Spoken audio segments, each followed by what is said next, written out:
Ever wonder how those incredibly detailed, movie-like horror images you see online are made? The ones that look like they're straight out of a Hollywood blockbuster. Today, I'm pulling back the curtain and showing you exactly how to create an cinematic horror scene using AI. We're going to build a scene from the ground up, starting with a Gothic cemetery at night. First, let's set the stage. We need an ancient European church, with thick fog rolling low across the ground. Imagine cold moonlight filtering through the clouds, just enough to see by. This creates our foundation, a classic horror setting full of atmosphere. We'll specify a low-angle shot to make everything feel more imposing and unsettling. Now, for the main event. Our character. Let's make him a possessed, middle-aged man. The details are what sell the story. He's tall, lean, with a slightly hunched posture. We'll give him pale skin, bloodshot eyes with deep, dark circles, and shoulder length. Messy black hair that's damp from the rain. For his outfit, a torn black coat over a dirty white shirt and dark trousers. Every detail adds to his backstory and the sense of dread. But we can't stop there. The small things make a huge difference. His fists are clenched, knuckles slightly bloody. This implies a recent struggle. And on his face, a faint, unnatural smile. That contrast between the violent imagery and the smile is pure psychological horror. It's what will make people look twice. Let's talk about the environment around him. The iron cemetery gates are trembling violently. Why? We don't need to explain it. The mystery is scarier. The ground is wet and muddy, reflecting the blue moonlight, which adds a beautiful yet cold texture to the scene. We'll surround him with cracked gravestones, showing age and decay. To build out the world and the narrative, let's add some background elements. A priest and some mourners, barely visible, frozen in fear. This tells us a story. Maybe a funeral gone terribly wrong. We'll have their candles flickering in the wind, adding movement and a sense of vulnerability to the scene. A slow, light rain adds another layer of atmosphere. Now we get into the technical side, the things you type into the AI. To get that cinematic look, we'll use terms like volumetric fog to make the mist look thick and tangible. Cold blue color grading will give the entire image that classic horror movie feel. We asked for dramatic shadows to hide things and let the viewer's imagination run wild. To get that authentic film look, we'll specify film grain. This little detail makes it feel less like a digital creation and more like a still from an actual movie. We'll also use keywords like dark, ominous atmosphere, horror movie still, and of course, 8K ultradale, to push the AI to generate the highest quality and most detailed image possible. Putting it all together, we're not just describing a picture. We're crafting a narrative. The trembling gates, the bloody knuckles, the terrified priests in the background. Each element is a piece of a story that makes the final image so much more compelling and terrifying. It's about building a world in a single frame. So, the next time you see one of those stunning AI-generated images, you'll know the secret. It's not just about a simple prompt. It's about layering details, thinking like a cinematographer, and telling a story. You're building a scene piece by piece, just like a director would. Try it yourself. Think of a scene. Break it down into these elements: setting, character, action, environment, and technical details. And see what you can create. The possibilities are endless. You can be the director of your own horror movie, one frame at a time. Thanks for watching, and I can't wait to see the terrifying worlds you all bring to life. Don't forget to like, subscribe, and hit that bell icon for more creative tips and tricks.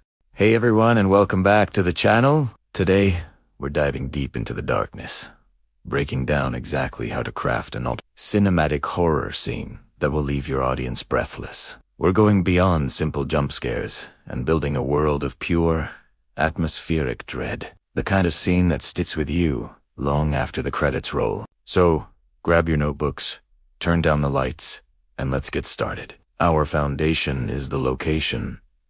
A classic Gothic cemetery. Imagine ancient, crooked headstones covered in moss, skeletal trees clawing at a stormy sky, and a looming, dilapidated church in the background. This isn't just a setting. It's a character in itself, oozing history and a sense of forgotten sorrow. The air is thick with a low-hanging, supernatural fog that clings to the ground, obscuring what lies beneath. The color palette is crucial here. We're draining the warmth, embracing a cold, desaturated look with deep blues and oppressive grays. This immediately tells the audience that this is a world devoid of safety and comfort. Now, let's introduce our antagonist, a possessed, middle-aged man. The key to making him terrifying is the juxtaposition of the ordinary and the profane. He's not a monster from another dimension. He's someone who could be your neighbor, now twisted by a malevolent force. We need to focus on the details. His clothes are normal, maybe a simple dark coat and trousers, but they're soaked from a relentless, pouring rain. His hairstyle is unassuming, but his face, that's where the horror is born.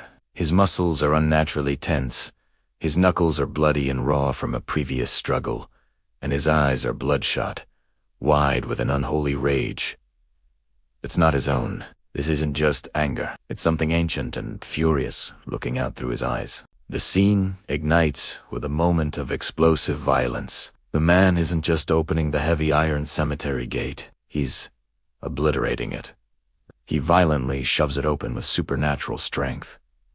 We need to see the physics of this impact. Old rust flakes and breaks away, sparks fly as metal grinds against stone, and the gate itself seems to scream in protest.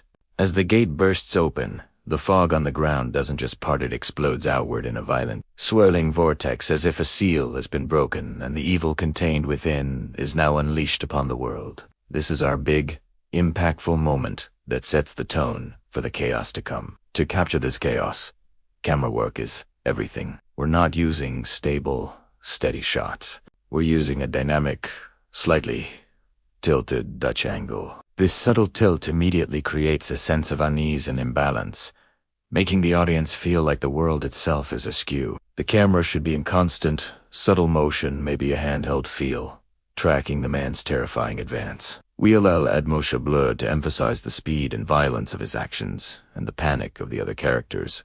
This isn't a clean shot. It's meant to feel frantic and desperate, like you're right there in the middle of the nightmare. Now, let's populate the scene with victims to heighten the stakes. A group of mourners, perhaps from a funeral that was just ending, are now scrambling backward in sheer terror. Their faces should show pure, unadulterated fear. A priest, the symbol of faith and protection, stands his ground, but his hands are shaking as he holds up a silver cross. The cross, which should be a beacon of hope, seems powerless. To add to the chaos, candles from a vigil tumble to the wet ground, their small flames sputtering out in the rain in aggressive, swirling fog. Each extinguished flame is a symbol of hope being snuffed out.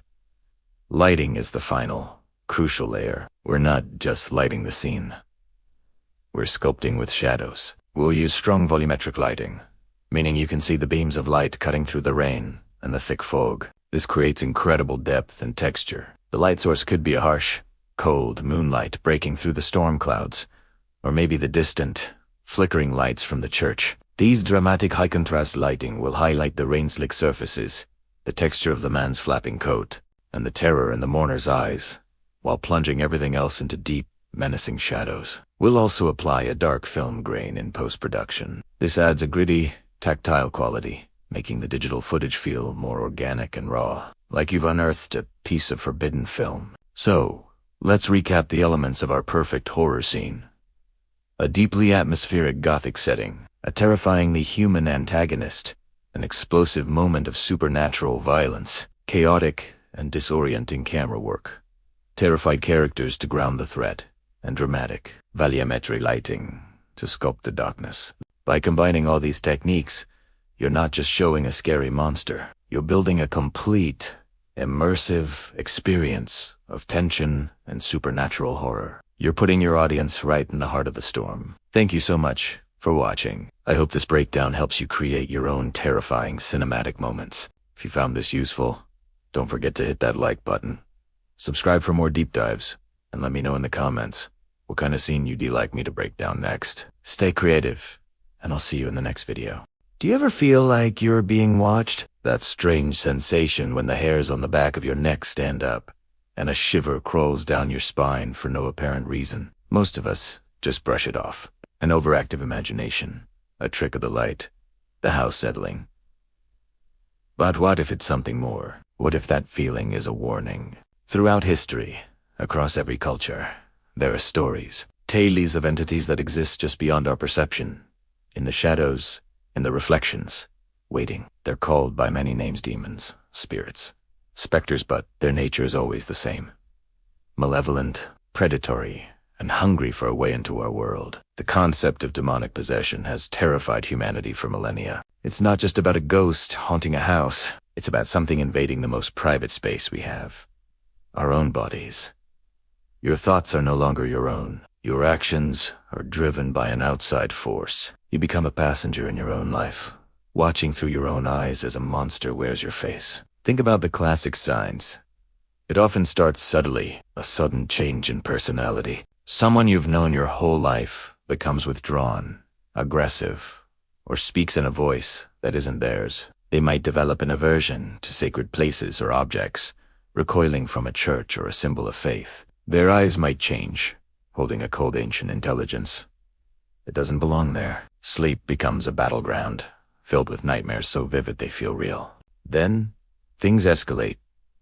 Objects move on their own. The temperature in a room plummets without explanation. Whispers echo from empty corners. The possessed individual might display knowledge they couldn't possibly have, speaking in languages they've never learned, or revealing dark secrets about those around them. They might even exhibit unnatural strength, far beyond normal human limits. One of the most chilling accounts comes from a small town in the late 19th century. A quiet, respectable family man, let's call him Arthur, began to change. His wife first noticed his eyes.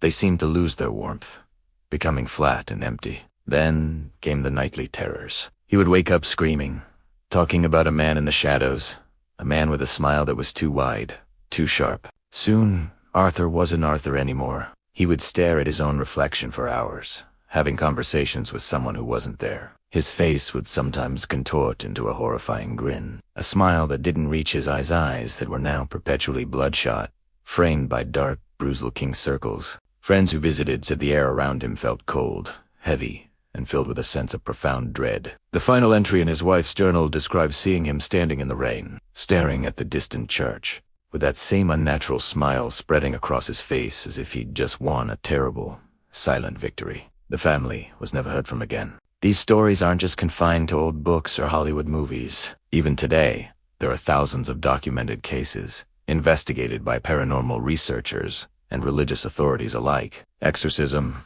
the rite of expelling these entities, is still practiced. It's a dangerous, terrifying process, a spiritual war waged for a person's very soul. So, what are these things? Are they the spirits of the deceased who refuse to move on? Are they interdimensional beings, accidentally summoned through a ritual? Or are they, as many believe, timeless entities of pure malice, creations of darkness that have always existed, always watched, and always waited for a moment of weakness, a moment of despair, trauma, or a simple lapse in faith that leaves a crack in the door, just wide enough for them to slip through? The next time you feel that unexplainable chill or catch a fleeting movement in the corner of your eye, pause for a moment.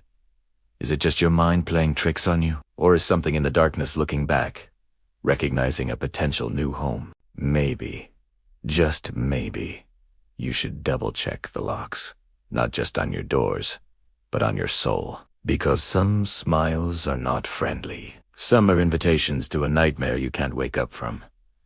Thanks for watching. If you have your own unexplained story, share it in the comments below. And don't forget to subscribe for more journeys into the unknown. Stay safe out there.